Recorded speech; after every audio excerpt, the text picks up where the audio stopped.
चिनी राजवंशांची राजधानी होती शिया. ऐतिहासिक सिल्क रूट इथूनच सुरू व्हायचा. अनेक अरब व्यापारी इथे आले आणि बरेचसे इथेच राहिले. त्यांनी इथे इसवी सन 732 मध्ये चिनी वास्तुशास्त्रानुसार असणारी एक मशीद बांधली, द ग्रेट मॉस्क ऑफ शिया. त्याच्या आजूबाजूला असलेली वस्ती आज मुस्लिम मोहल्ला म्हणून ओळखली जाते आणि ती तिथल्या बाजार आणि खाद्यपदार्थांसाठी प्रसिद्ध आहे. इथली दुकानं अतिशय नीटनेटकी एका रांगेमध्ये आणि शिस्तीत आहेत. स्क्विड, ऑक्टोपस आणि इतरही अनेक प्राणी या ठिकाणी विक्रीसाठी असतात. कोंबड्या, मासे, बोलायचं मटण आणि बीफ हे ग्राहकांची रसना तृप्ती करण्यासाठी सज्ज असतात. दुकानातील एजंट्स रस्त्यावरती येऊन ग्राहकांना आपल्याकडे ओढून घेण्याचा प्रयत्न करत असतात.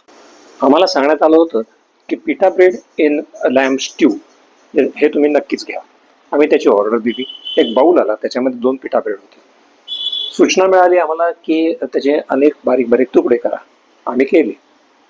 ती बाऊल ते घेऊन दिले. आम्ही ऑर्डर केलेलं लॅम्ब स्ट्यू त्याच्यामध्ये ओतलं आणि 10 मिनिटं त्यांनी ते मुरू दिलं. नंतर ते आणून आम्हाला खायला सांगितलं.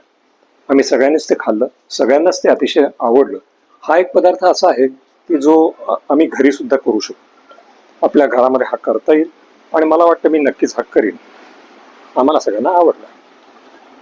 त्यांच्या मेन्यू कार्डवरती असलेले इतर चित्रविचित्र पदार्थ ते खाण्याचं धारिष्ट्य मात्र मी काही दाखवू शकलो नाही. एकंदरीत हा मुस्लिम मोहल्ला हा मुद्दामून जाण्यासाठी, बघण्यासाठी आणि तिथलं काही खाण्यासाठी अतिशय चांगली जागा आहे. नक्की जा.